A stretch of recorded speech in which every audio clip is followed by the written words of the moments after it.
Zee 24 तास एक पाऊल पुढे. साहित्य व्यवहाराच्या बदलत्या स्वरूपाविषयी आपण चर्चा करतो आहोत. भटकळ सर, माझा तुम्हाला असा प्रश्न आहे की परदेशातली अनेक उदाहरणं आपण बघतो आहोत, जी या पूर्वीच्या सुद्धा चर्चेमध्ये उल्लेखली गेली की कशा प्रकारे ई बुक्सना प्रतिसाद मिळतो आहे, ऑडिओ बुक्सना प्रतिसाद मिळतो आहे. उदय सरांनी जे उदाहरण दिले की ठराविक डॉलर्स द्या, ठराविक पानं वाचा, ते आवडली तर अजून डॉलर्स देऊन तुम्ही पुढचं वाचन करा, अशा प्रकारची अनेक उदाहरणं आपण बघतो. सध्या ई बुक्सचा जो व्यवहार आहे, जी काय आर्थिक उलाढाल आहे ती सुद्धा अत्यंत लक्षणीय आहे. जवळजवळ 10% संपूर्ण पुस्तकांच्या व्यवहाराच्या आतापर्यंत आकडा पोहोचलेला आहे. अशा परिस्थितीमध्ये हे सगळे निकष महाराष्ट्रात किंवा भारतातल्या साहित्य विश्वाला लावणं योग्य आहे असं तुम्हाला वाटतं का? पहिली गोष्ट अशी की मराठी प्रकाशकांनी किंवा भारतातल्या प्रकाशकांनी हे तंत्रज्ञान सर्व प्रकारचं, म्हणजे अगदी सुरुवातीला हात जोडणीपासून ते संगणकावर किंवा ऑफसेट छपाई किंवा आता हे CTP आणि वगैरे असे वेगवेगळे जे उपलब्ध आहेत गोष्टी, त्या सगळ्याचा अगदी स्वीकार केलेला आहे. काही वेळेला जरुरीपेक्षा अधिक अगत्यानं केलेला आहे. त्यामुळे त्याबद्दल काही प्रश्न नाही. आम्ही सगळे, आणि मुंबईतलेच नव्हे तर सगळेच जण हे स्वीकार करायला तयार आहोत.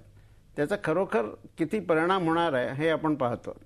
आता एका बाजूने ही गोष्ट खरी आहे की आता समजा अमेरिकेतला मराठी माणूस आहे की त्याला इथून ते पुस्तक, छापील पुस्तक ते विमानानं नेणं, ते तिथं मग त्यानंतर वगैरे या पद्धतीनं ते कठीण आहे. त्याला ते एका क्षणामध्ये डाउनलोड करता येतं. परंतु प्रत्यक्षात झालं आहे का असं? आतापर्यंत अनेक प्रकाशकांनी आपली पुस्तकं ही ई बुक्स म्हणून काढलेली आहेत. मराठीचं मी सांगतोय, परंतु त्याला अत्यंत अल्प प्रतिसाद आहे आणि परदेशीचं त्याहूनही अल्प आहे.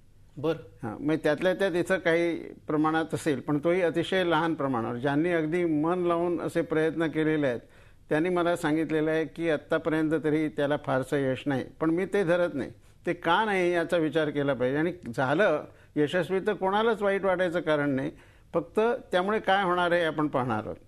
तर पहिली गोष्ट का नाही यातलं एक अतिशय साधं कारण की कुठल्या तरी स्वरूपात याच्यासाठी विजेची गरज आहे. तुम्ही ई बुक्स वाचायला मग ते कम्प्युटर असेल, लॅपटॉप असेल, मोबाईल असेल, कुठेतरी विजेची गरज आहे. आणि वीज ही किती ठिकाणी उपलब्ध आहे, सहजी उपलब्ध आहे आणि परवडणारी आहे, हा एक प्रश्न आहे.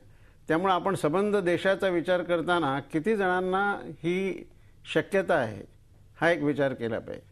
दुसरी गोष्ट अशी की त्यांना कोणाला काय हवं, म्हणजे आता निरगुडकर साहेब सांगत होते त्याच्यामध्ये नॉलेज, ज्ञान, या दृष्टीनं याचा प्रचंड उपयोग आहे.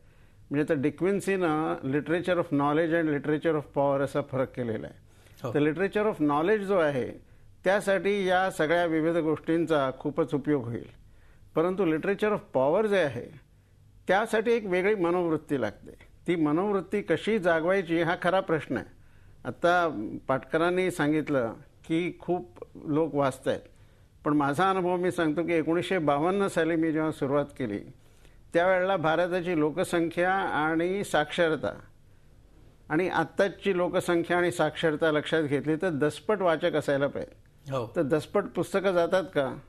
तर सर्वसाधारणपणे जात नाहीत. काही विशिष्ट पुस्तकं जातात, परंतु एकूण जर पाहिलं तर तशी जात नाहीत. तेव्हा खरी चिंता आहे ती आपण अधिक कसा ह्या वाचन संस्कृतीचा प्रसार करणार आहोत ही आहे. आणि ते या मार्गानं की त्या मार्गानं हा अत्यंत गौण मुद्दा आहे असं मला स्वतःला वाटतं. खरंय. पाटकर सर, याविषयी तुमचं काय मत आहे की तंत्रज्ञान बदलेल? कदाचित विजेचा मुद्दा त्यांनी मांडला. अनेक ठिकाणी आता आपण iPad असतील, अनेक ऍप्लिकेशन असतील की जी 2-1 तास जरी चार्ज केली तरी सुद्धा ती आपण दिवसभर वापरू शकतो. हा मुद्दा आपण बाजूला ठेवूया. दुसरा महत्वाचा जो मुद्दा आहे अर्थशास्त्राविषयी मी तुम्हाला विचारणार आहे की याच्यामुळे प्रकाशकांच्याही आणि लेखकांच्या विशेषतः अर्थशास्त्रामध्ये काय फरक पडेल असं तुम्हाला वाटतंय? कारण केवळ लेखन करून आपला चरितार्थ चालवणारे खूप कमी लेखक मराठीमध्ये असलेले आपल्याला बघायला मिळतात. अगदी हाताच्या बोटावर मोजण्या इतपत उदाहरणं दाखवता येतील. ह्या नवीन तंत्रज्ञानामुळे ह्या लेखकांच्या संख्येमध्ये किंवा ज्याला इच्छा आहे मला फक्त लेखन करून जगायचं आहे, दर्जेदार लेखन करणारा लेखक असेल तर त्याला तसं जगण्याच्या संधी मिळण्याची शक्यता वाढणार आहे का? मला वाटतं की आपण एका गोष्टीचा विचार करायला पाहिजे. उदय निरगुडकर सरांनी एक गोष्ट जी सांगितली की जगभर ई बुक्सचा प्रचार कसा होतो आहे, मग त्याचा $1 दिल्यानंतर काय वाचायला मिळतं आहे. पण त्यांनी या ठिकाणच्या काही गोष्टी पण सांगितल्या, पण ते मला वाटतं सर फक्त महानगराकडे वळत आहेत. ह्या महाराष्ट्रामध्ये जो खेड्यापाड्यात असलेला, जो ग्रामीण महाराष्ट्रामध्ये असलेला वाचक आहे, ज्याला आज वीज नाही आहे, ज्याला आज पाणी नाही आहे, तो दुष्काळामध्ये होरपळतो आहे, अशा माणसापर्यंत ई बुक्स जाणार कधी आणि तो वाचणार कधी? ज्याची आज ऐपत रोजचं दैनिक घेण्याचं नाही, तो कसं काय करणार? हा प्रश्न सगळ्यात महत्त्वाचा आहे. जोपर्यंत भटकळ सरांनी सांगितलं की महाराष्ट्रात वीज खेड्यापाड्यात पोहोचत नाही आणि त्याला वाचायला उजेडात पुस्तक वाचायला मिळत नाही, तो ई बुक्स कसा काय वाचणार आहे, ह्याचा पण खरं म्हणजे विचार करायला पाहिजे. दुसरं असं की हे नवतंत्रज्ञान आल्यानंतर सगळ्या लेखकांमध्ये आणि प्रकाशकांमध्ये खूप मोठा फरक पडेल असं मला वाटत नाही. मुळातच वाचणाऱ्यांची संख्या किती मोठ्या प्रमाणावर वाढते त्याच्यावर सगळी पुढची गणितं अवलंबून आहेत. ई बुक्ससुद्धा कोणीतरी वाचायला पाहिजे ना.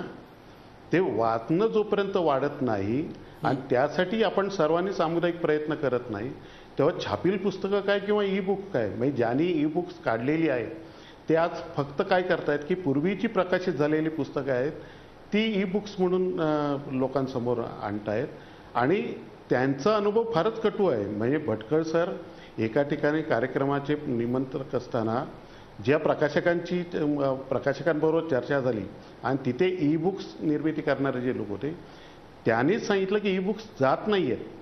म्हणजे पुढे भविष्यात जाणार नाही तसं मी आज म्हणत नाही आहे. आजची परिस्थिती अशी आहे की ती जात नाही आहेत आणि ती जाण्यासाठी अजून खूप कालावधी मला वाटतं त्यासाठी जावं लागेल. आपण महानगरांकडे न बघता खेडी पाहायला पाहिजेत, तालुके पाहायला पाहिजेत.